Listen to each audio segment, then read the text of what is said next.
Call for the Dead. Written and read by John le Carré. George Smiley felt safe in the taxi. Safe and warm. The warmth was contraband smuggled from his bed and hoarded against the wet January night. The cab turned into Cambridge Circus, and Smiley sat up with a jolt. He remembered why the duty officer had rung, and the memory woke him brutally from his dreams. The conversation came back to him word for word, a feat of recollection long ago achieved. "Duty officer speaking, Smiley. I have the advisor on the line." "Smiley? Marston speaking. You interviewed Samuel Arthur Fennon at the Foreign Office on Monday, am I right?" "Yes. Yes, I did." "What was the case?" "Anonymous letter alleging party membership at Oxford. Routine interview, authorized by the Director of Security." Fennon can't have complained, thought Smiley. He knew I'd clear him. There was nothing irregular, nothing. "Did you go for him at all? Was it hostile, Smiley? Tell me that." "No. It was a particularly friendly interview. We liked one another, I think. As a matter of fact, I exceeded my brief in a way." "How, Smiley, how?" "Well, I more or less told him not to worry." "Is that all?" Smiley paused for a second.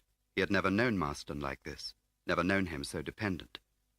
"Yes, that's all, absolutely all." "He says you cast doubts on his loyalty, that his career in the FO is ruined, and that he is the victim of paid informers." "He said what?" "He must have gone stark mad. He knows he's cleared. What else does he want?" "Nothing. He's dead. Killed himself at 10:30 this evening. Left a letter to the Foreign Secretary. The police rang one of his secretaries and got permission to open the letter. Then they told us there's going to be an inquiry. Smiley, get round as soon as you can." At Cambridge Circus he stopped the cab 100 yards from the office, partly from habit and partly to clear his head in anticipation of Marston's febrile questioning. He showed his pass to the constable on duty and made his way slowly to the lift. The duty officer greeted him with relief as he emerged, and they walked together down the corridor. "Marston's gone to see Sparrow at Scotland Yard. There's a squabble going on about which police department handles the case." Smiley was grateful it was Peter Gwillim's duty that night. "Special branch rang at 12. Fennon's wife went to the theatre and didn't find him till she got back alone at 11:15. She eventually rang the police." "He lived down in Surrey somewhere." "Wollaston, off the Kingston bypass, only just outside the metropolitan area. When the police arrived, they found a letter to the Foreign Secretary on the floor beside the body. The superintendent rang the chief constable, who rang the duty officer at the Home Office, who rang the resident clerk at the Foreign Office, and eventually they got permission to open the letter. Then the fun started. They sat in the duty officer's room, and Gwillim poured coffee essence into 2 cups and added boiling water from the electric kettle." "What was he like?" "Who, Fennon? Well, until tonight I could have told you. Now he doesn't make sense.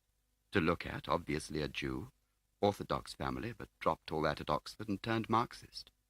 Perceptive, cultured, a reasonable man." "How old?" 44, looks older, really."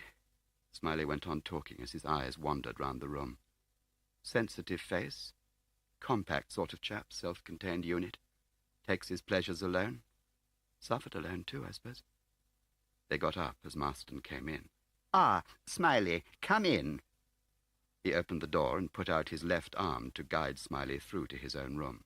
"I've seen Sparrow. It's a clear case of suicide. The body has been removed, and beyond the usual formalities, the chief constable is taking no action.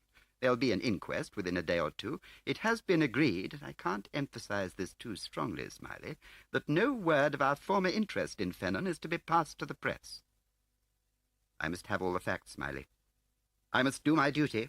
If there's anything you feel you should tell me about that interview, anything you haven't recorded, perhaps, tell me now, and let me be the judge of its significance."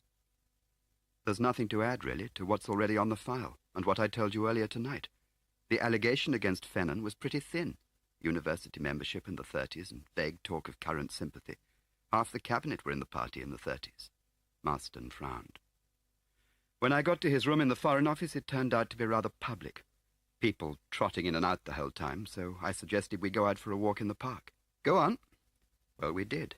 It was a sunny, cold day and rather pleasant. We watched the ducks." Marston made a gesture of impatience. "We spent about half an hour in the park. He did all the talking." "I see. It was under these convivial circumstances that you told him the department would recommend no action." "Yes. We often do that. We don't normally record it. Marston nodded. And I may take it, therefore, that his suicide, and his letter, of course, come as a complete surprise to you. You find no explanation. It would be remarkable if I did. You have no idea who denounced him? No. He was married, you know. Yes. I wonder, it seems conceivable that his wife might be able to fill in some of the gaps. I hesitate to suggest it, but perhaps someone from the department ought to see her and, so far as good feeling allows, question her on all this. Perhaps he spoke to his wife about it. He's not supposed to have done, but we must be realistic. You want me to go down there? Someone must. When do you want me to go? Apparently, Mrs. Fennon is a somewhat unusual woman. Foreign. Jewish, too, I gather. Suffered badly in the war, which adds to the embarrassment. But sensible and communicative. I gather from Sparrow that she is proving cooperative, and would probably see you as soon as you get there. Surrey police can warn her you're coming, and you can see her first thing in the morning. I shall telephone you there later in the day. Smiley nodded and left. Smiley arrived at Merrydale Lane, Wollaston, on foot, just after 8 o'clock that morning, having parked his car at the police station, which was 10 minutes' walk away. It was raining heavily, driving cold rain, so cold it felt hard upon his face. Surrey police had no further interest in the case, but Sparrow had sent down independently a special branch officer to remain at the police station and act, if necessary, as liaison between security and the police. There was no doubt about the manner of Fennon's death. He had been shot in the temple at point-blank range by a small French pistol manufactured in Lille in 1957. The pistol was found beneath the body. All the circumstances were consistent with suicide. Number 15 Merrydale Lane was a low, Tudor-style house with the bedrooms built into the gables and a half-timbered garage. It had an air of neglect, even disuse. Fennon didn't seem to fit here. Fennon was Hampstead and au pair girls. He rang the bell. Elsa Fennon opened the door. They rang and asked me if I minded. I didn't know what to say. Please come in. She must have been older than Fennon, a slight, fierce woman in her 50s with hair cut very short and dyed to the color of nicotine. He told her his name. You are the man who interviewed my husband about loyalty. She led him into the low, dark drawing room. There was no fire. I liked your husband very much. He would have been cleared. Cleared? Cleared of what? There was a prima facie case for investigation, an anonymous letter. I was given the job. Smiley paused and looked at her with real concern. You had a terrible loss, Mrs. Fennon. You must be exhausted. You can't have slept all night. She did not respond to his sympathy. Thank you, but I can scarcely hope to sleep today. Sleep is not a luxury I enjoy. She bobbed her head at him, indicating that he might sit, and with an oddly old-fashioned gesture she swept her skirt beneath her and sat opposite him. It was very cold in that room. It seemed a long time before she spoke again. You said you liked him. You didn't give him that impression, apparently. I haven't seen your husband's letter, but I've heard of its contents. Smiley's earnest, pouchy face was turned towards her now. It simply doesn't make sense. I as good as told him that we would recommend that the matter be taken no further. She was motionless. He sat forward on his chair, his podgy hands nursing one another on his knees. Look, Mrs. Fennon, that interview was almost a formality. I think your husband enjoyed it. I think it even made him happy to get it over. How can you say that? How can you? Now this. But I tell you it's true. I just don't understand the letter. It doesn't... It's not the letter, Mr. Smiley, that I am thinking of. It's what he said to me. How do you mean? He was deeply upset by the interview. He told me so. When he came back on Monday night, he was desperate, almost incoherent. It occupied his whole mind until his death. The telephone was ringing upstairs. Smiley stood up. Excuse me, that will be my office. Do you mind? It's in the front bedroom, directly above us. Smiley walked slowly upstairs, in a state of complete bewilderment. What on earth should he say to Marston now? He lifted the receiver, glancing mechanically at the number on the apparatus. Wollaston 2944. Exchange here. Good morning. Your 8:30 call. Oh, yes. Thank you very much. He rang off, grateful for the temporary respite. He glanced briefly round the bedroom. It was the Fennons' own bedroom, austere but comfortable. Perhaps for the first time, Smiley was filled with an immediate sense of the tragedy of Fennon's death. He returned to the drawing-room. It was for you, your 8:30 call from the exchange. He was aware of a pause, and glanced incuriously towards her, but she had turned away from him, and was standing looking out of the window, her slender back very straight and still, her stiff, short hair dark against the morning light. And suddenly he stared at her. Something had occurred to him, which he should have realized upstairs in the bedroom, something so improbable that for a moment his brain was unable to grasp it. Mechanically he went on talking. He must get out of here. Get away from the telephone and Marston's hysterical questions. Get away from Elsa Fennon and her dark, restless house. Get away and think. I've intruded too much already, Mrs. Fennon, and I must now take your advice and return to Whitehall. He went back to the police station, full of disturbing thoughts. To begin with, it was not Elsa Fennon who had asked the exchange for an 8:30 call that morning. The CID superintendent at Wollaston was a large, genial soul who measured professional competence in years of service and saw no fault in the habit. Sparrow's Inspector Mendel, on the other hand, was a thin, weasel-faced gentleman who spoke very rapidly out of the corner of his mouth. Smiley secretly likened him to a gamekeeper, a man who knew his territory and disliked intruders. "I have a message from your department, sir. You ought to ring the adviser at once." The superintendent indicated his telephone with an enormous hand and walked out through the open door of his office. Mendel remained. Smiley looked at him owlishly for a minute, guessing his man. "Shut the door." Mendel moved to the door and pulled it quietly to. "I want to make an inquiry of the Wollaston telephone exchange. Someone at 15 Merridale Lane asked to be called by the exchange at 8:30 this morning. I want to know what time the request was made and who by. I want to know whether there's a standing request for a morning call, and if so, let's have the details." "Know the number?" "Wollaston 2944. Subscriber Samuel Fennon, I should think." Mendel moved to the telephone and dialed O. While he waited for a reply, he said to Smiley, "You don't want anyone to know about this, do you?" "No one. Not even you. There's probably nothing in it. If we start bleating murder, we'll—" Mendel was through to the exchange, asking for the assistant supervisor. "Wollaston CID here, superintendent's office. We have an inquiry." "Yes, of course. Ring me back then. CID outside line, Wollaston 2421. He replaced the receiver and waited for the exchange to ring him. "Sensible girl," he muttered, without looking at Smiley. The telephone rang and he began speaking at once. "We're investigating a burglary in Merridale Lane, number 18. Just possible they used number 15 as an observation point for a job on the opposite house. Have you got any way of finding out whether calls were originated or received on Wollaston 2944 in the last 24 hours? There was a pause. Mendel put his hand over the mouthpiece and turned to Smiley with a very slight grin. Smiley suddenly liked him a good deal. "She's asking the girls. Then she'll look at the dockets."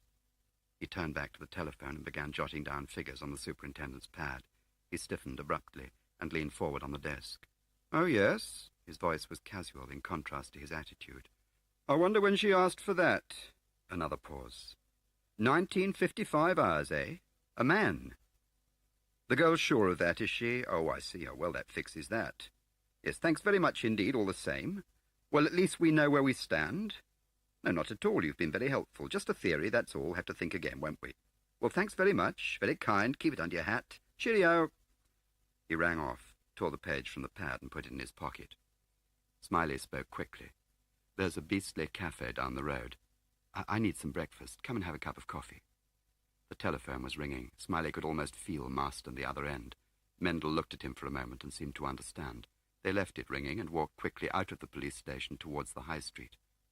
At the Fountain Café, Mendel and Smiley sat at a corner table near the fire, waiting for their order. Mendel looked at Smiley oddly. The girl remembers the call clearly. It came right at the end of her shift, 5 to 8 last night. A request for an 8:30 call this morning. It was made by Fennon himself. The girl is positive of that. How? Apparently this Fennon had rung the exchange on Christmas Day, and the same girl was on duty, wanted to wish them all a happy Christmas. She was rather bucked. They had quite a chat. She's sure it was the same voice yesterday asking for the call. Very cultured gentleman, she said. But it doesn't make sense. He wrote a suicide letter at 10:30. What happened between 8 and 10:30? Mendel picked up a battered old briefcase. He took from it a plain buff folder and handed it to Smiley. Facsimile of the letter. Super said to give you a copy. Smiley opened the folder and looked at the facsimile. Mendel went on talking. First suicide letter I've seen that was typed. First one I've seen with a time on it, for that matter. Signature's okay, though. Beneath the printed address at the head of the page was typed the date, and beneath that the time, 10:30 p.m. Dear Sir David, after some hesitation I have decided to take my life. I cannot spend my remaining years under a cloud of disloyalty and suspicion. I realize that my career is ruined, that I am the victim of paid informers. Yours sincerely, Samuel Fennon. Smiley read it through several times, his mouth pursed in concentration, his eyebrows raised a little as if in surprise. Mendel was asking him something. How'd you get onto it? Onto what? This early call business. Oh, I took the call. I thought it was for me. It wasn't. It was the exchange with this thing. Even then the penny didn't drop. I assumed it was for her, you see. Went down and told her. Down? Yes, they keep the telephone in the bedroom. It's like a study, one end. Books, typewriter, desk, and so forth. Typewriter? Yes, a portable. I imagine he did this letter on it. But you see, when I took that call, I'd forgotten it couldn't possibly be Mrs. Fennon who'd asked for it. Why not? She's an insomniac. She told me. So why should she want a call at 8:30? Why should her husband? Why should anyone? It's damn nearly lunchtime. God help the civil service. Exactly. That puzzles me too. The Foreign Office admittedly starts late, 10 o'clock, I think, but even then Fennon would be pushed to dress, shave, breakfast, and catch the train on time if he didn't wake till 8:30. Besides, his wife could call him. They drank their coffee in silence for a while. Another thing, said Mendel. Yes? His wife got back from the theatre at 10:45, right? That's what she says. Did she go alone? No idea. Bet she didn't. I'll bet she had to tell the truth there and timed the letter to give herself an alibi. Smiley's mind went back to Elsa Fennon, her anger, her submission. It seemed ridiculous to talk about her in this way. No, not Elsa Fennon. No. Where was the body found? Smiley asked. Bottom of the stairs. Bottom of the stairs? True. Sprawled across the hall floor, revolver underneath him. And the note? Where was that? Beside him on the floor. Anything else? Yes. A mug of cocoa in the drawing room. I see. Fennon decides to commit suicide. He asks the exchange to ring him at 8:30. He makes himself some cocoa and puts it in the drawing room. He goes upstairs and types his last letter. He comes down again to shoot himself, leaving the cocoa undrunk. It all hangs together very nicely. Yes, doesn't it? Incidentally, hadn't you better ring your office? He looked at Mendel equivocally. That's the end of a beautiful relationship, he said. As he walked towards the coin box beside a door marked private, he heard Mendel saying, I'll bet you say that to all the boys. He was actually smiling as he asked for Marston's number. Marston wanted to see him at once. He went back to their table. Mendel was stirring another cup of coffee as if it required all his concentration. He was eating a very large bun. Smiley stood beside him. I've got to go back to London. Oh, have you? Well, if you're going back to Cambridge Circus, you can drop me at Westminster on the way, can't you? They set off, and Mendel produced a shabby green tobacco tin and rolled himself a cigarette. You look worried sick. I am. They had driven another 4 or 5 miles when Smiley drew the car into the side of the road. He turned to Mendel. Would you mind awfully if we drove back to Wollaston? Good idea. Go and ask her. He turned the car and drove slowly back to Wollaston, back to Merridale Lane. He left Mendel in the car and walked down the familiar gravel path. She opened the door and showed him into the drawing room without a word. Neither of them sat down. Both instinctively avoided a repetition of that morning's meeting. "There was one thing I felt I must ask you, Mrs. Fenham. I'm very sorry to have to bother you again." "About the call, I expect. The early morning call from the exchange, huh?" "Yes." "I thought that might puzzle you.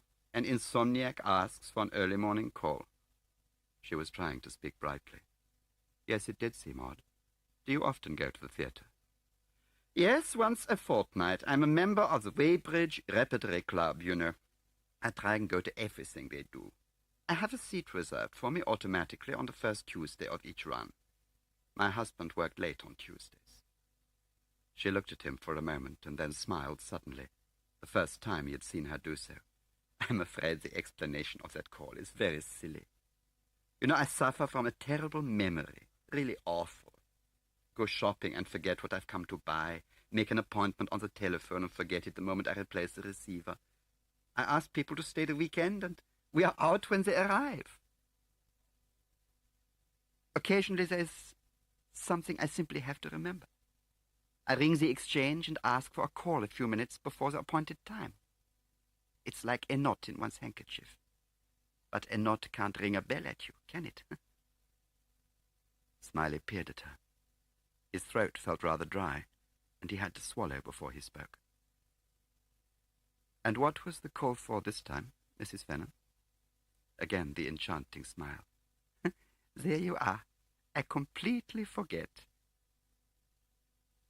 Smiley and Mendel drove back to London in companionable silence. Then Mendel was pointing at a signpost. "That's where I live, Mitcham. Not a bad spot, really. Got sick of bachelor quarters, bought a decent little semi down here for my retirement." "Retirement? That's a long way off." "Yeah, 3 days. That's why I got this job. Nothing to it, no complications. Give it to old Mendel, he'll muck it up." "Well, well. I expect we shall both be out of a job by Monday." He drove Mendel to Scotland Yard and went on to Cambridge Circus. Marston's secretary was at her desk, and she looked up quickly as he entered. "Advisor in?" "Yes, he's expecting you. He's alone. I should knock and go in."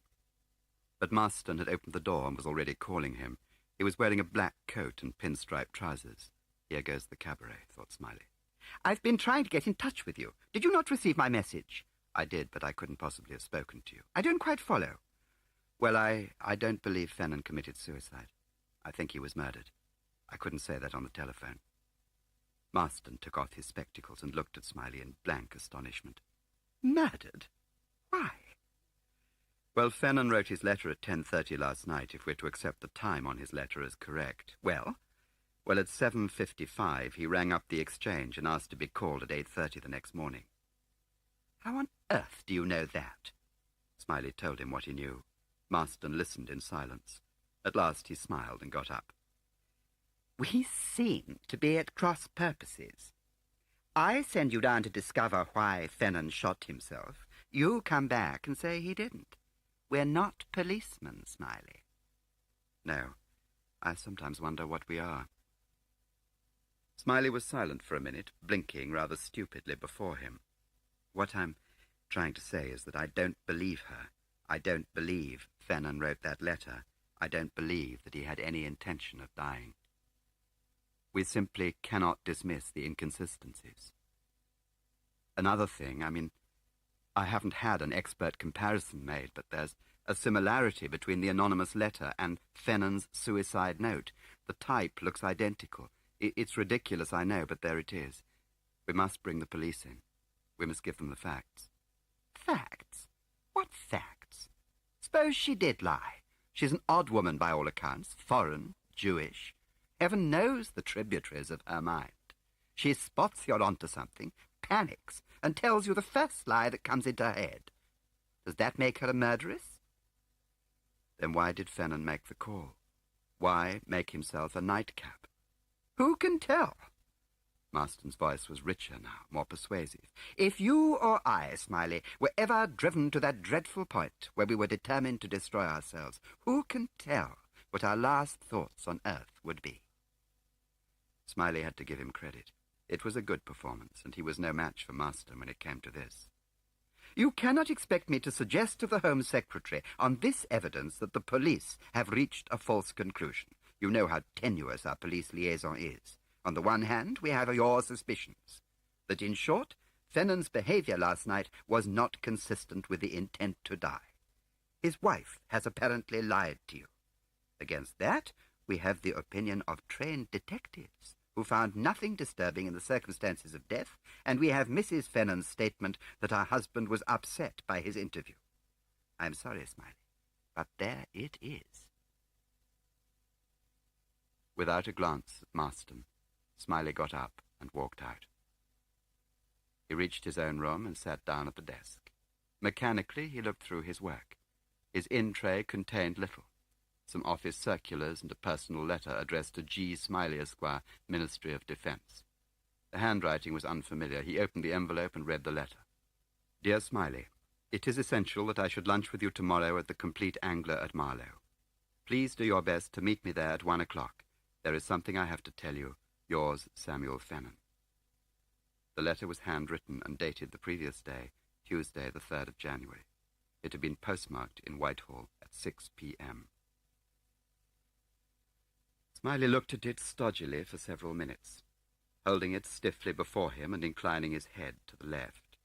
Then he put the letter down, opened a drawer of the desk, and took out a single clean sheet of paper. He wrote a brief letter of resignation to Marston and attached Fennon's invitation with a pin. He pressed the bell for a secretary, left the letter in his out-tray, and made for the lift.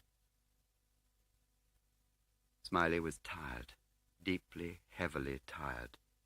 He drove slowly homewards. Dinner out tonight. Something rather special. It was only lunchtime now. He would spend the afternoon pursuing Olearius across the Russian continent on his Hanseatic voyage. Then dinner at Quaglino's, and a solitary toast to the successful murderer. To Elsa, perhaps, in gratitude for ending the career of George Smiley with the life of Sam Fennon. He remembered to collect his laundry in Sloane Street, and finally turned into Bywater Street, finding a parking space about 3 houses down from his own. He got out, carrying the brown paper parcel of laundry, locked the car laboriously, and walked all round it from habit, testing the handles. A thin rain was still falling. It annoyed him that someone had parked outside his house again. Suddenly he was alert. Something had moved in the drawing-room. A light, a shadow, a human form. Something, he was certain. Was it sight or instinct? Was it the latent skill of his own tradecraft which informed him? Some fine sense or nerve, some remote faculty of perception warned him now, and he heeded the warning. Without a moment's thought, he dropped his keys back in his overcoat pocket, walked up the steps to his own front door, and rang the bell. It echoed shrilly through the house. There was a moment's silence. Then came to Smiley's ears the distinct sound of footsteps approaching the door, firm and confident. A scratch of the chain, a click of the latch, and the door was opened, swiftly, cleanly. Smiley had never seen him before. Tall, fair, handsome, 35-odd. A light grey suit, white shirt and silver tie, habillé en diplomate, German or Swede. His left hand remained nonchalantly in his jacket pocket. Smiley peered at him apologetically. Good afternoon, he said. Is Mr. Smiley in, please? The door was opened to its fullest extent. A tiny pause. Yes. Won't you come in? For a fraction of a second, Smiley hesitated. No, thank you. Would you please give him this? He handed him the parcel of laundry, walked down the steps again to his car. He knew he was still being watched. He started the car, turned and drove into Sloane Square without a glance in the direction of his house. He found a parking space in Sloane Square, pulled in and rapidly wrote in his diary 7 sets of numbers. They belonged to the 7 cars parked along Bywater Street. He locked the car again and crossed the road to a telephone kiosk. He rang Scotland Yard, got through to Special Branch, and asked for Inspector Mendel. But it appeared that the inspector, having reported back to the superintendent, had discreetly anticipated the pleasures of retirement and left for Mitcham. Smiley got his address after a good deal of prevarication and set off once more. It was still raining as he arrived. Mendel looked at Smiley sharply for a moment, then a grin slowly crossed his thin face as he extended his hand. "Trouble," said Mendel. "Trouble?" Smiley followed him into the house, suburban and comfortable. "There's no fire in the living room. Only just got back. How about a cup of tea in the kitchen?" They went into the kitchen. Smiley was amused to notice the extreme tidiness, the almost feminine neatness of everything about him. Only the police calendar on the wall spoilt the illusion. While Mendel put a kettle on and busied himself with cups and saucers, Smiley related dispassionately what had happened in Bywater Street. When he had finished, Mendel looked at him for a long time in silence. "But why did he ask you in?" Smiley blinked and coloured a little. "That's what I wondered. It put me off my balance for a moment. It was lucky I had the parcel." He took a drink of tea. "Though I don't believe he was taken in by the parcel. He may have been, but I doubt it. I doubt it very much." "What was he after? What would he have done with you? Who did he think you were?" "Well, that's just the point. That's just it, you see. I think it was me he was waiting for, but of course he didn't expect me to ring the bell. I put him off balance. I think he wanted to kill me. That's why he asked me in. He recognized me, but only just. Probably from a photograph." Mendel looked at him in silence for a while. "Key Reist," he said. Smiley sedately munched a homemade biscuit while Fennon recovered himself. "Suppose I'm right," Smiley continued. "All the way. Suppose Fennon was murdered last night, and I did nearly follow him this morning. Well, unlike your trade, mine doesn't normally run to a murder a day." "Meaning what?" "I don't know. I just don't know. Perhaps before we go much further you'd check on these cars for me. They were parked in Bywater Street this morning." "Why not do it yourself?" Smiley looked at him, puzzled for a second. Then it dawned on him that he hadn't mentioned his resignation. "Oh, I'm sorry I didn't tell you. I resigned this morning. Just managed to get it in before I was sacked. So I'm free as air, and about as employable." Mendel took the list of numbers from him and went into the hall to telephone. He returned a couple of minutes later. "They'll ring back." "Got a room here for you if you want it. I wouldn't stay at your place tonight if I were you. You never know, do you? Besides, you'll sleep better here. Air's better."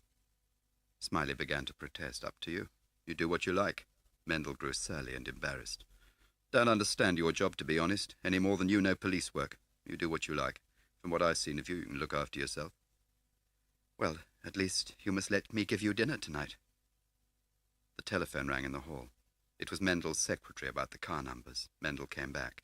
He handed Smiley a list of 7 names and addresses. 4 of the 7 could be discounted. The registered addresses were in Bywater Street. 3 remained: a hired car from the firm of Adams, Scar and Sons of Battersea, a trade van belonging to the 7 Tile Company, Eastbourne, and the 3rd was listed specially as the property of the Panamanian ambassador.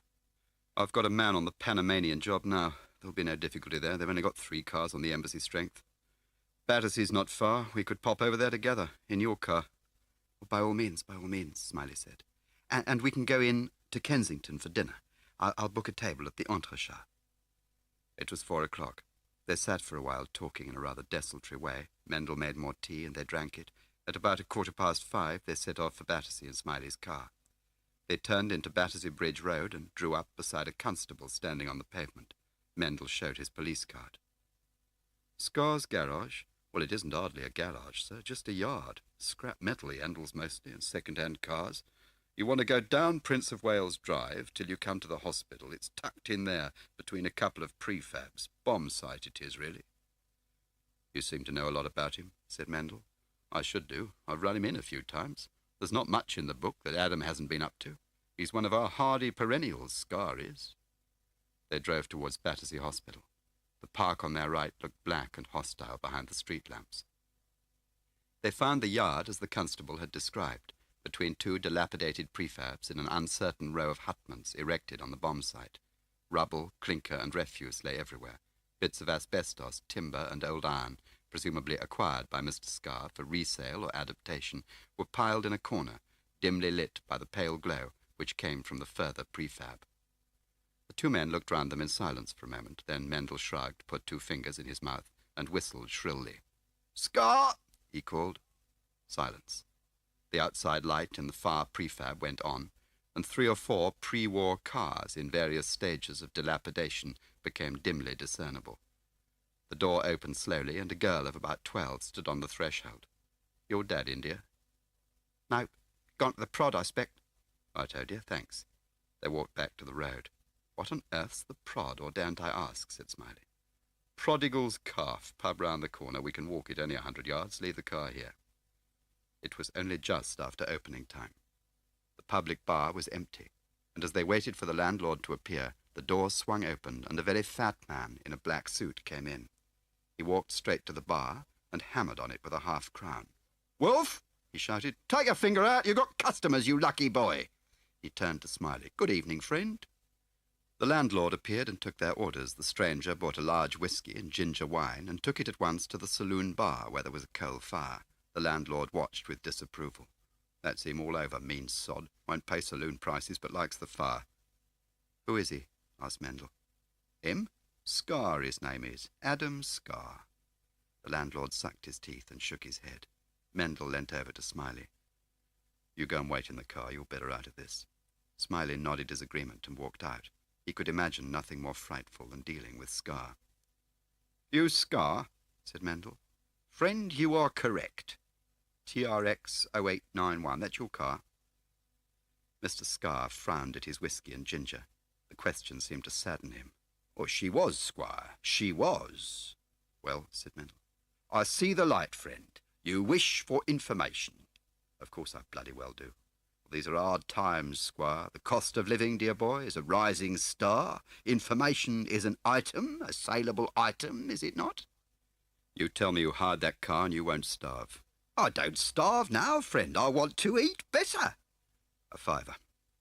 Scar finished his drink and replaced his glass noisily on the table. Mendel got up and bought him another.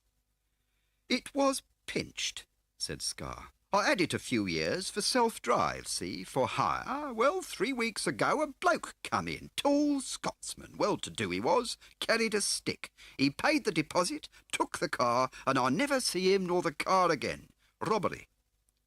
"Why not report it to the police?" Scar paused and drank from his glass. He looked at Mendel sadly. "Many factors would argue against, Squire." "Meaning you'd pinched it yourself?" Scar looked shocked. "I have since heard distressing rumours about the party from which I obtained the vehicle. I will say no more." "When you rented in the car, he filled in forms, didn't he? Insurance, receipt, and so on. Where are they?" "False. All false. He gave me an address in Ealing. I went there, and it didn't exist. I have no doubt the name was also fictitious." Mendel screwed the money into a roll in his pocket and handed it across the table to Scar. Scar unfolded it, and quite unself-conscious, counted it out in full view of anyone who cared to look. "I know where to find you," said Mendel, "and I know a few things about you, and if that's a load of cock you've sold me, I'll break your bloody neck." Smiley crossed the road, entered the side street which accommodated Mr. Scar's establishment, and walked towards the car. He drew level with the first of the 2 prefabs which bordered Scar's yard. A car was parked in the yard with its sidelights on. Curious, Smiley turned off the street and walked towards it. It was an old MG saloon, green probably, or that brown they went in for before the war. The number plate was barely lit and caked in mud. He stooped to read it, tracing the letters with his forefinger. TRX 0891. Of course, that was one of the numbers he had written down this morning. He heard a footstep behind him and stood up, half turning. He had begun to raise his arm as the blow fell. Mendel looked at Smiley and wondered whether he was dead. He emptied the pockets of his own overcoat and laid it gently over Smiley's shoulders. Then he ran like a madman towards the hospital. A young coloured doctor was on duty. Mendel showed him his card, shouted something to him, then ran back down the road and waited. A few minutes later the ambulance arrived and skillful men gathered Smiley up and took him away. "Bastard," Mendel hissed, and walked slowly back towards the pub. The saloon bar was filling up. Scar was ordering another drink. Mendel took him by the arm. Scar turned and said, "Hello, friend. Back again? Have a little of what killed Auntie." "Shut up," said Mendel. "I want another word with you. Come outside." Scar consigned his drink to the care of the landlord and made a slow, dignified exit. They turned into the yard. The MG was still there. Mendel had Scar firmly by the arm, ready if necessary to force the forearm back and upwards, breaking or dislocating the shoulder joint. "Oh, well, well," cried Scar with apparent delight. "She's returned to the bosom of her ancestors." "Stolen, was it?" said Mendel. "Stolen by a tall Scotsman with a walking stick and an address in Ealing. Decent of him to bring it back, wasn't it? Friendly gesture after all this time. You've mistaken your bloody market, Scar." Mendel was shaking with anger. "And why are the side lights on? Open the door." Scar turned to Mendel in the dark, his free hand slapping his pockets in search of keys. He extracted a bunch of 3 or 4, felt through them, and finally unlocked the car door. Mendel got in, found the passenger light in the roof and switched it on. He began methodically to search the inside of the car. Scar stood outside and waited.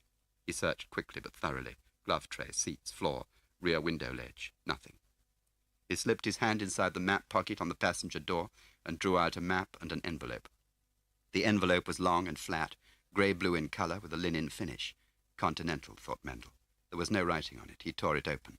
There were 10 used £5 notes inside, and a piece of plain postcard. Mendel held it to the light and read the message printed on it with a ballpoint pen. "Finished, now, sell it." There was no signature.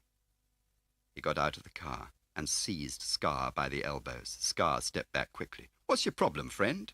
"It's not my problem, Scar. It's yours. The biggest bloody problem you ever had. Conspiracy to murder, attempted murder, offences under the Official Secrets Act. See that hospital, do you? There's a bloke dying there, murdered by your tall Scotsman. They found him half an hour ago, bleeding like a pig in your yard. There's another one dead in Surrey, and you're the only one who knows who he is, aren't you? He might want to tidy that up a bit, mightn't he?" Scar walked slowly round to the other side of the car. Mendel sat in the driving seat and unlocked the passenger door from the inside. Scar sat himself beside him. They didn't put the light on. "I'm in a nice way of business round here," said Scar quietly. "And the pickings is small but regular. Or was, till this bloke come along." "What bloke?" "Bit by bit, copper. Don't rush me. That was 4 years ago. I didn't believe in Father Christmas till I met him. Dutch, he said he was, in the diamond business. I'm not pretending I thought he was straight, see, because you're not balmy and nor am I. I never asked what he'd done. He never told me, but I guessed it was smuggling. Money to burn he had. Come off him like leaves in autumn. 'Scar,' he said, 'you're a man of business. I don't like publicity. Never did. And I hear we're birds of a feather. I want a car. Not to keep, but to borrow.' He didn't put it quite like that because of the lingo, but that's the sense of it." "What did he look like?" "Quite young he was, tall, fair chap, but cool. Cool as charity. I never saw him after that day. He sent me letters, posted in London, typed on plain paper. Just be ready Monday night, or be ready Thursday night, and so on. We had it all arranged. I left the car out in the yard, full of petrol, teed up. He never said when he'd be back. Just ran it in about closing time or later, leaving the lights on and the doors locked. He's put money in the map pocket for each day he'd been away." "What happened if anything went wrong, if you got pinched for something else?" "We had a telephone number. He told me to ring and ask for a name." "What name?" "He told me to choose one. I chose Blondie. He didn't think that was very funny, but we stuck to it. Primrose 0098. Did you ever use it?" "Yes, a couple of years ago I took a bint to Margate for 10 days. I thought I'd better let him know. A girl answered the phone, Dutch too by the sound of her. She said Blondie was in Holland. She'd take a message. After that I didn't bother." "Why not?" "I began to notice, see, he come regular once a fortnight, the 1st and 3rd Tuesdays except January and February. This was the 1st January he come.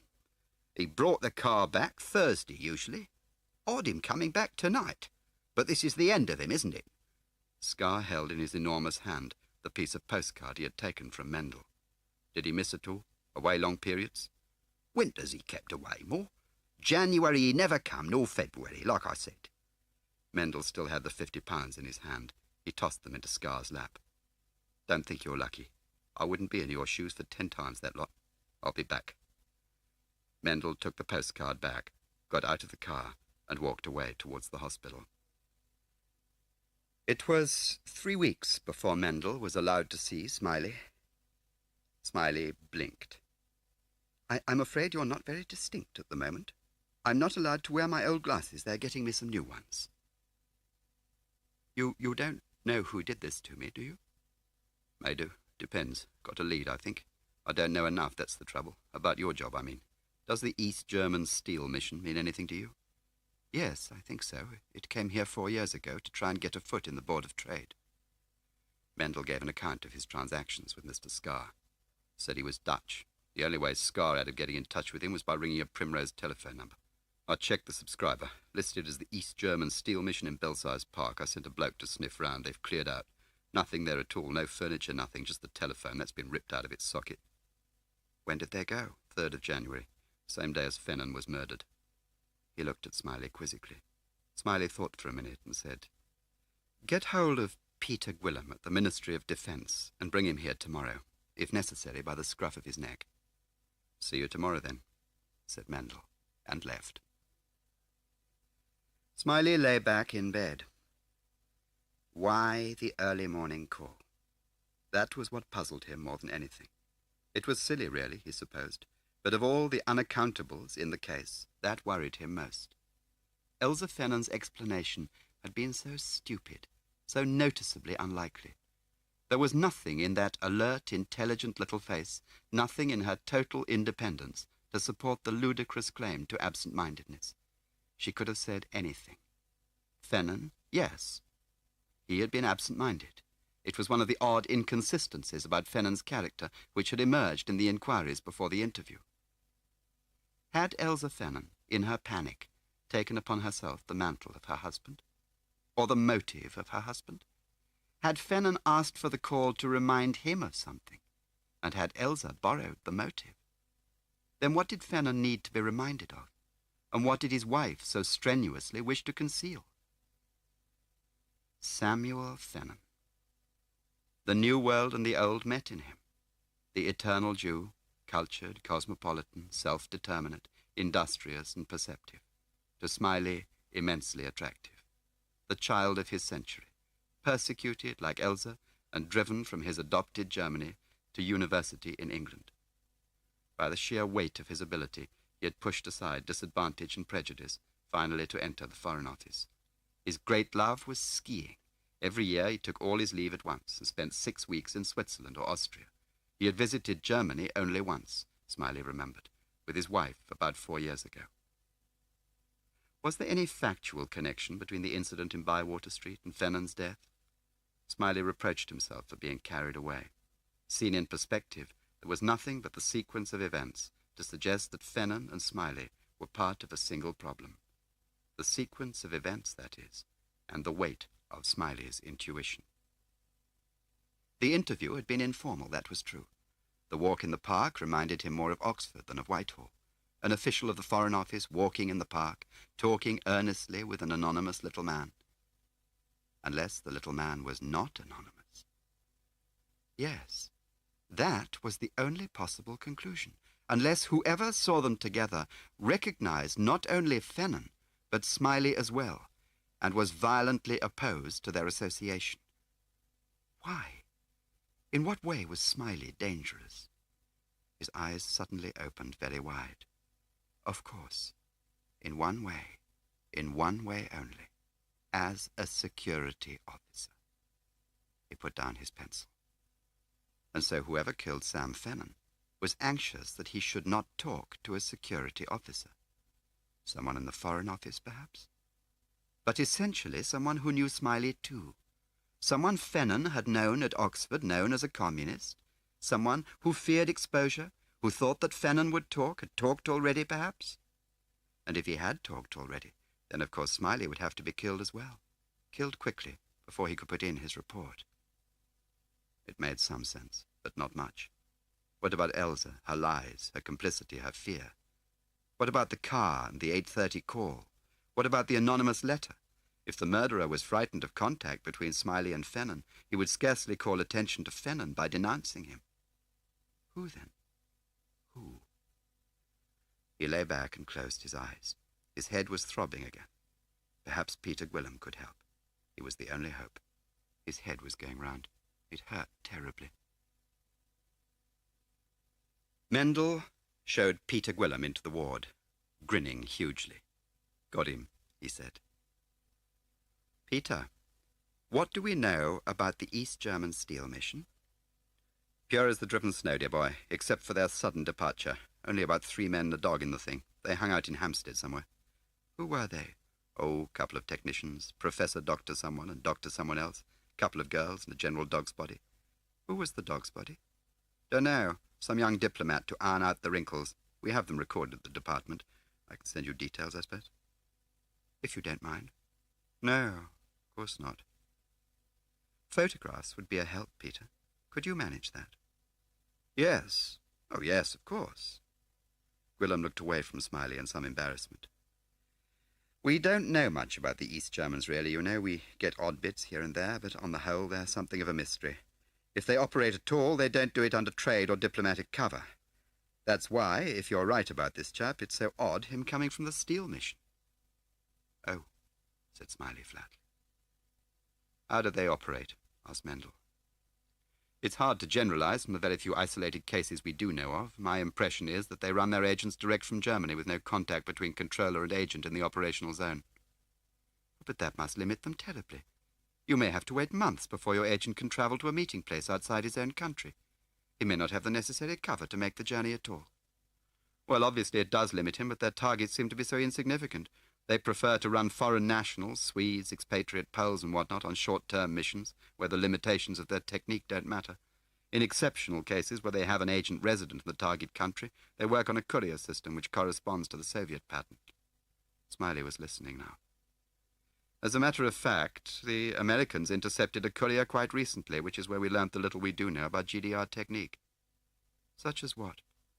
Oh, well, never waiting at a rendezvous, never meeting at the stated time but 20 minutes before, recognition signals, all the usual conjuring tricks that give a gloss to low-grade information. They muck about with names, too. A courier may have to contact 3 or 4 agents. A controller may run as many as 15. They never invent cover names for themselves. What do you mean? Surely they must. They get the agent to do it for them. The agent chooses a name, any name he likes, and the controller adopts it. It's a gimmick, really. He stopped, looking at Mendel in surprise. Mendel had leapt to his feet. Well, said Smiley. Mendel had described to Gwilym his interview with Mr. Scarr. It fits, said Gwilym. Obviously it fits with what we know, but then we don't know all that much. If Blondie was a courier, it is exceptional, in my experience at least, that he should use a trade delegation as a staging post. You said the mission had been here 4 years. Blondie first came to Scarr 4 years ago. No one spoke for a moment. Then Smiley said earnestly, Peter, it is possible, isn't it? I mean, they might, under certain operational conditions, need to have a station over here as well as couriers. Well, of course, if they were onto something really big, they might. Meaning if they had a highly placed resident agent in play? Yes, roughly. And assuming they had such an agent, a Maclean or Fuchs, it is conceivable that they would establish a station here, under trade cover, with no operational function, except to hold that agent's hand. Yes, it's conceivable, but it's a tall order, George. What you're suggesting is that the agent is run from abroad, serviced by courier, and the courier is serviced by the mission, which is also the agent's personal guardian angel. He'd have to be some agent.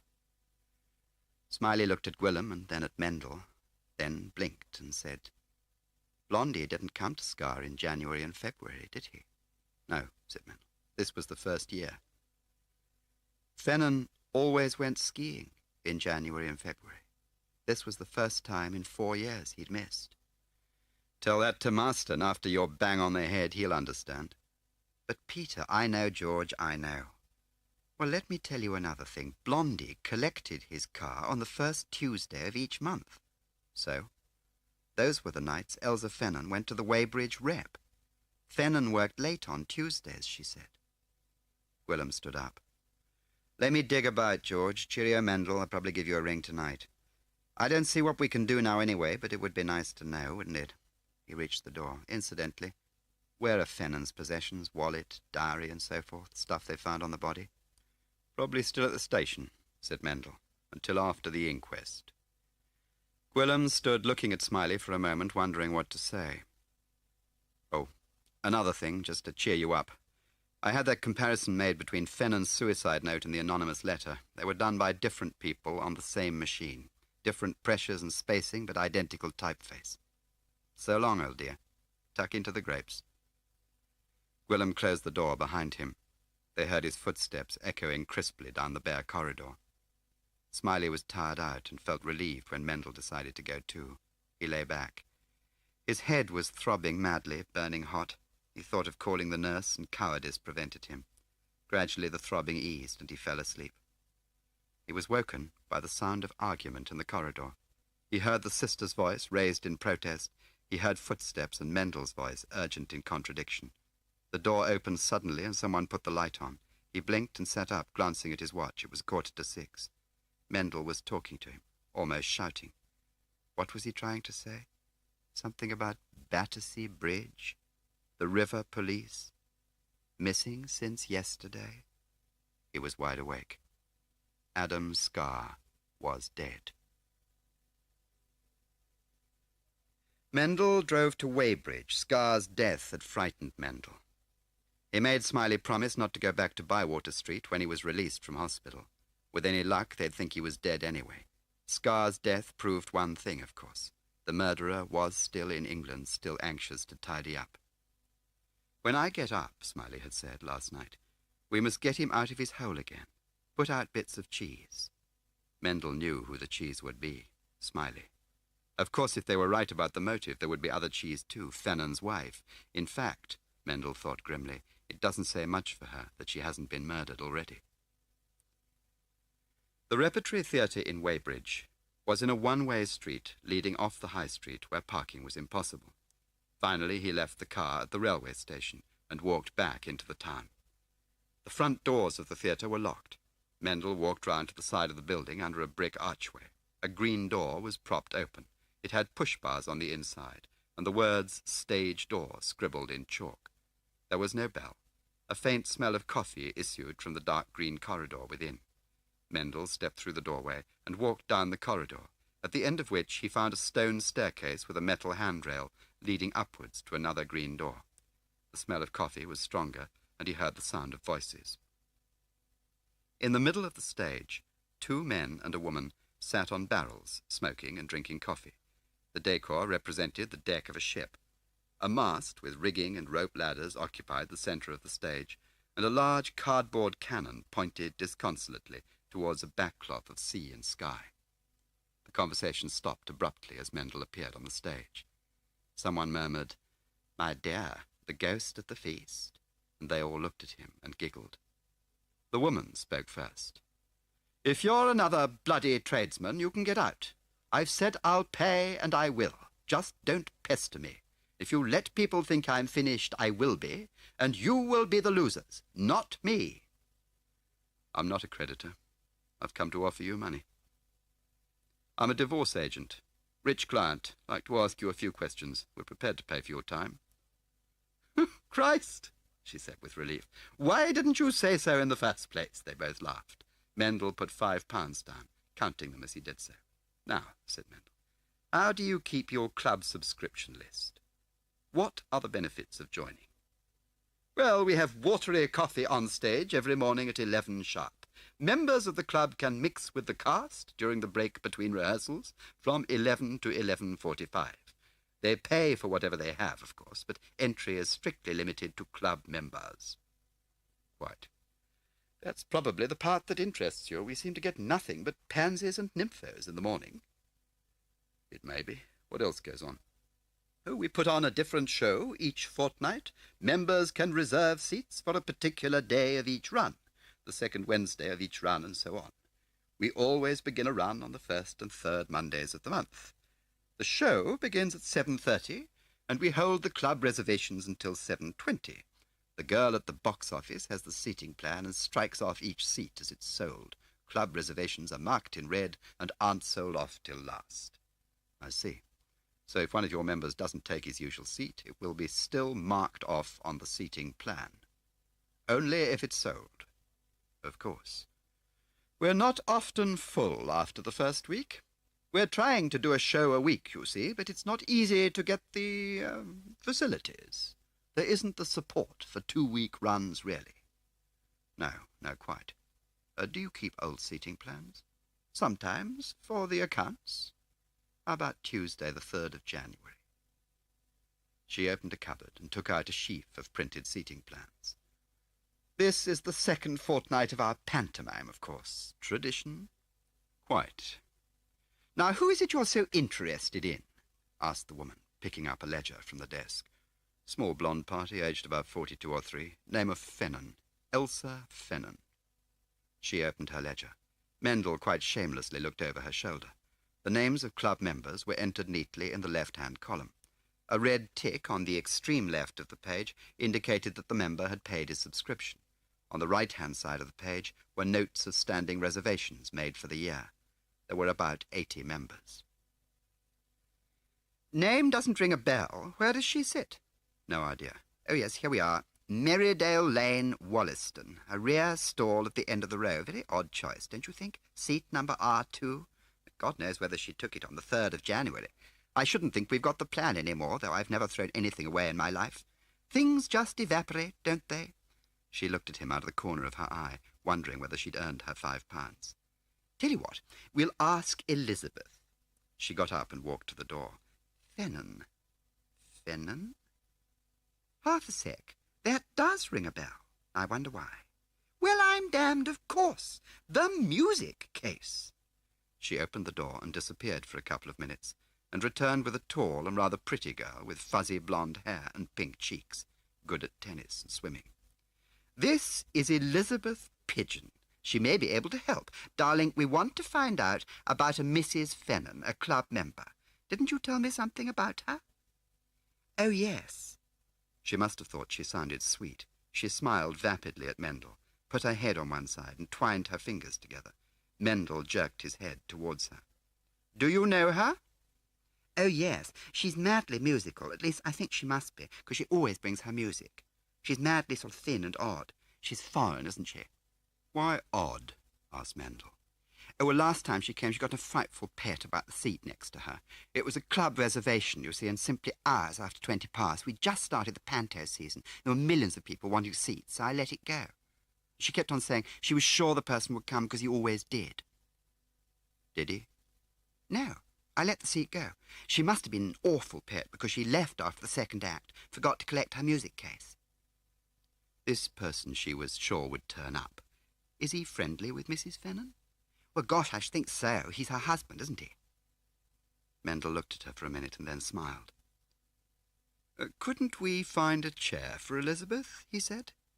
Gosh, thanks, said the girl, thrilled to be the centre of so much interest. Mendel studied the girl with fatherly curiosity. Now, what makes you think he was her husband, Elizabeth?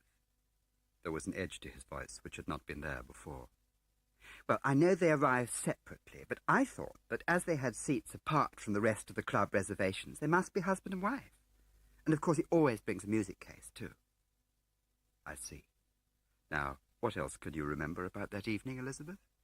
There were lots, really, because, you see, I felt awful about her leaving in such a pet, and then later that night she rang up. I mean, Mrs. Fennon did, you see. She said her name, and then she said she'd left early and forgotten her music case. She'd lost the ticket for it, too, and was in a frightful state. It sounded as if she was crying. I heard someone's voice in the background, and then she said someone would drop in and get it, if that would be all right without the ticket. I said, of course, and half an hour later the man came. And he's rather super, you know, sort of tall and fair. I see. Well, thank you very much, Elizabeth. You've been very helpful. Gosh, that's okay, you know. She got up. Incidentally, this man who collected her music case, he wasn't by any chance the same man who sits beside her in the theatre, was he? Oh, rather. Oh, gosh, sorry, I should have said that. Did you talk to him? Well, you know, just to say, here you are, sort of thing. And what kind of voice had he? Oh, foreign. Like Mrs. Fennon's. She is foreign, isn't she? I mean, that's what I put it down to, all her fuss and state, you know, foreign temperament.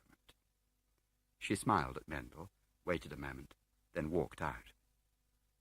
Cow, said the woman, looking at the closed door. Her eyes turned to Mendel. Well, I hope you got your 5 quid's worth. I think so, said Mendel. Mendel found Smiley sitting in an armchair, fully dressed. Peter Gwillim was stretched luxuriously on the bed, a pale green folder held casually in his hand. Outside, the sky was black and menacing.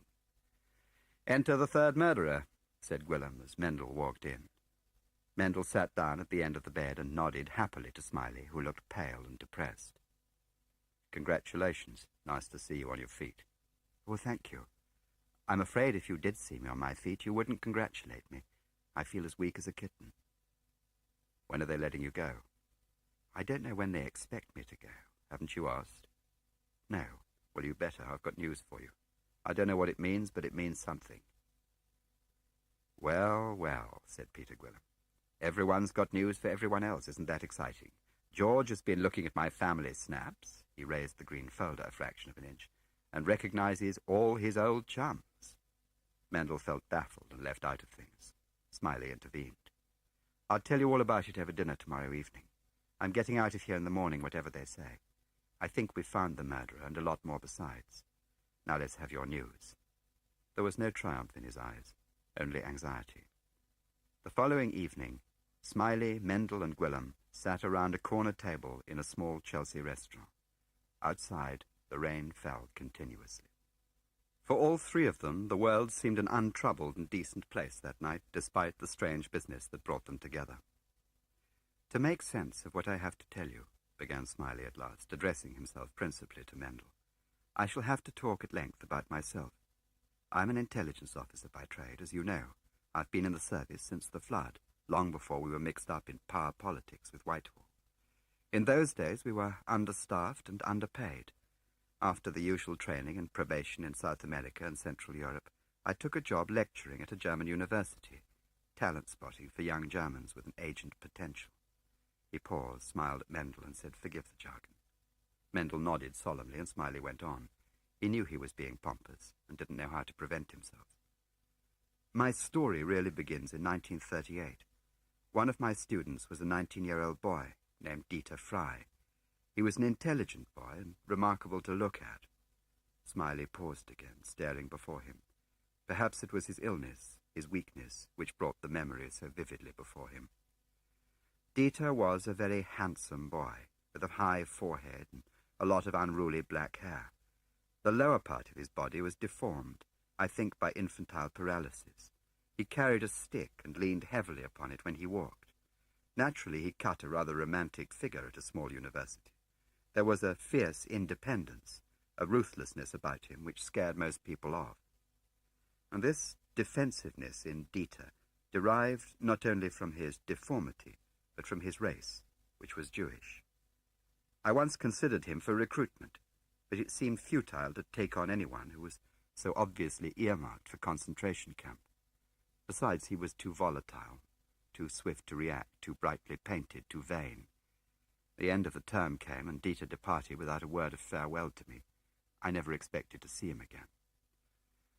Soon after that, my department ordered me back to England. I packed and left within 48 hours to find London in a turmoil. I was given a new assignment which required intensive preparation, briefing, and training. I was to go back to Europe at once and activate almost untried agents in Germany who had been recruited against such an emergency. I began to memorize the dozen-odd names and addresses, and you can imagine my reaction when I discovered that Dieter Fry was among them. Despite the slight changes in my appearance and the new cover under which I was operating, I should obviously have to declare myself to Dieter as plain George Smiley from the university, so he could blow me sky high. It seemed a most unfortunate beginning, and I was half resolved to set up my network without Dieter. In the event, I was wrong. He was a magnificent agent. Where he was concerned, my job was easy. Dieter put in a lot of travelling as it was. He had a special pass to get him around, and he had a government job that gave him more freedom than all my other agents put together. Communication was child's play by comparison. Occasionally we'd actually meet and talk in a cafe, or he'd pick me up in his official car and drive me 60 or 70 miles along a main road as if he were giving me a lift. But more often we would take a journey in the same train and swap briefcases in the corridor, or go to the theatre with parcels and exchange cloakroom tickets. He seldom gave me actual reports, but just carbon copies of transit orders. He got his secretary to do a lot, He made her keep a special float, which he destroyed every 3 months by emptying it into his briefcase in the lunch hour. Well, in 1943, I was recalled. My trade cover was rather thin by then, I think. I was getting a bit shop-soiled. He stopped and took a cigarette from Gwillim's case. When the war was over, I tried to find out from my successor what had become of Dieter and the rest of them. Some were resettled in Australia and Canada, some just drifted away to what was left of their hometowns. Dieter hesitated, I gather. The Russians were in Dresden, of course, and he may have had doubts. In the end, he went. He had to, really, because of his mother. He hated the Americans anyway, and, of course, he was a socialist. I heard later that he had made his career there. The administrative experience he had picked up during the war got him some government job in the new republic. I suppose that his reputation as a rebel and the suffering of his family cleared the way for him. He must have done pretty well for himself. Why? Asked Mendel. He was over here until a month ago, running the steel mission. That's not all, said Gwillim. In case you think your cup is full, Mendel, I spared you another visit to Weybridge this morning and called on Elizabeth Pigeon. It was George's idea. He turned to Smiley. Well, said Mendel. I showed her a picture of that young diplomat by the name of Munt. They keep in tow there to pick up the bits. Elizabeth recognized him at once as the nice man who collected Elsa Fennon's music case. Isn't that jolly? I know what you're going to ask, you clever youth. You want to know whether George recognized him too. Well, George did. It's the same nasty fellow who tried to lure him into his house in Bywater Street. Doesn't he get around? Mendel drove to Mitcham. Smiley was dead tired. It was raining again and cold. Smiley hugged his greatcoat round him, and despite his tiredness, watched with quiet pleasure the busy London night go by. When they got back, Smiley went straight to bed, while Mendel made some tea. They drank it in Smiley's bedroom. What do we do now? Asked Mendel. I thought I might go to Wollaston tomorrow. You ought to spend the day in bed. What do you want to do there? Well, I thought I'd have another word with Elsa Fennon. Comfort her in her widowhood. Elsa Fennon opened the door and stood looking at him for a moment in silence. You could have let me know you were coming. I thought it safer not to.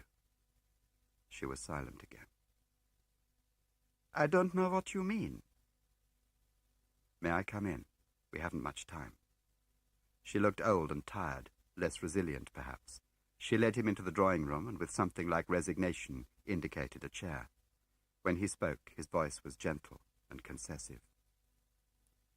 When I left you that morning a month ago, I drove to my home in London. A man tried to kill me. That night he nearly succeeded. He hit me on the head 3 or 4 times. I've just come out of hospital. As it happens, I was lucky. Then there was the garage man he hired the car from.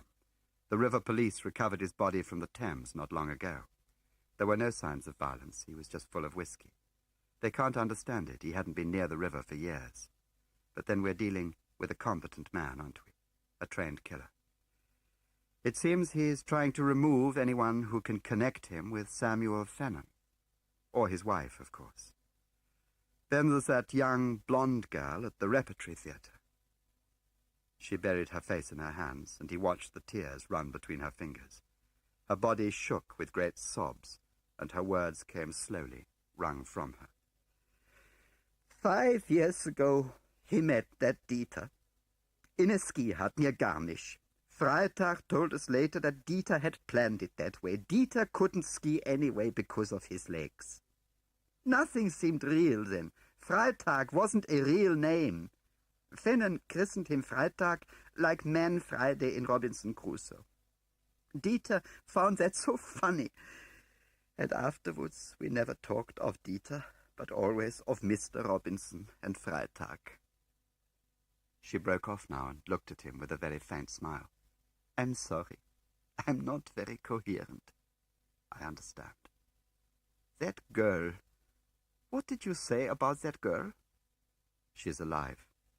Don't worry. Go on. Fennon liked you, you know. Freitag tried to kill you. Why? Because I came back, I suppose, and asked you about the 8:30 call. You told Freitag that, didn't you? Oh, God, she said, her fingers to her mouth. You rang him up, didn't you, as soon as I'd gone? Yes. Yes, I did. I was frightened. I wanted to warn him to go, him and Dieter, to go away and never come back, because I knew you'd find out. If not today, then one day, but I knew you'd find out in the end. Why would they never leave me alone? They were frightened of me because they knew I only wanted Samuel, wanted him safe to love and care for. They relied on that. Smiley felt his head throbbing erratically. So you rang him straight away. You tried the Primrose number first and couldn't get through. Yes, that's right. But they are both Primrose numbers. So you rang the other number, the alternative. She drifted back to the window, suddenly exhausted and limp. She seemed happier now. The storm had left her, reflective and in a way content. Yes, Freitag was a great one for alternative plans. What was the other number? He watched her anxiously as she stared out of the window into the dark garden. Why do you want to know? He came and stood beside her at the window, watching her profile. His voice was suddenly harsh and energetic. I said the girl was all right. You and I are alive too, but don't think that's going to last. She turned to him with fear in her eyes, looked at him for a moment, then nodded. Smiley took her by the arm and guided her to a chair. He ought to make her a hot drink or something. She sat down mechanically, almost with the detachment of incipient madness. The other number was 9747. Any address? Did you have an address? No address. Only telephone. Tricks on the telephone. No address. A thought suddenly struck Smiley. A memory of Dieter's skill in communication. Freitag didn't meet you the night Fennon died, did he? He didn't come to the theater. No. That was the first time he'd missed, wasn't it? You panicked and left early. No. Yes, I panicked. No, you didn't. You left early because you had to. It was the arrangement. Why did you leave early? Why? Her hands hid her face. Are you still mad? Smiley shouted. Do you still think you can control what you have made? Freitag will kill you. He'll kill the girl. Kill. Whom are you trying to protect, a girl or a murderer? She wept and said nothing. Smiley crouched beside her, still shouting. I'll tell you why you left early, shall I? I'll tell you what I think. It was to catch the last post that night from Weybridge. He hadn't come, you hadn't exchanged cloakroom tickets, had you? So you obeyed the instructions. You posted your ticket to him, and you have got an address. Not written down, but remembered forever. If there is ever a crisis, if I do not come, this is the address. Is that what he said? An address never to be used or spoken of? An address forgotten and remembered forever? Is that right? Tell me. She stood up, her head turned away, went to the desk and found a piece of paper and a pencil. The tears still ran freely over her face. With agonizing slowness, she wrote the address, her hand faltering and almost stopping between the words. He took the paper from her, folded it carefully across the middle and put it in his wallet. Now he would make her some tea. It began so simply. He brought home a draft telegram one night and showed it to me. He said, I think Dieter ought to see that. That was all. I couldn't believe it to begin with. That he was a spy, I mean. Because he was, wasn't he? And gradually I realized. They began to ask for special things. The music case I got from Freitag began to contain orders, and sometimes money. I said to him, look at what they are sending you. Do you want this? We didn't know what to do with the money. In the end, we gave it away mostly. I don't know why. Dieter was very angry that winter when I told him. What winter was that? The second winter with Dieter. 1956 in Mürren. We met him first in January 55. That was when it began. And shall I tell you something?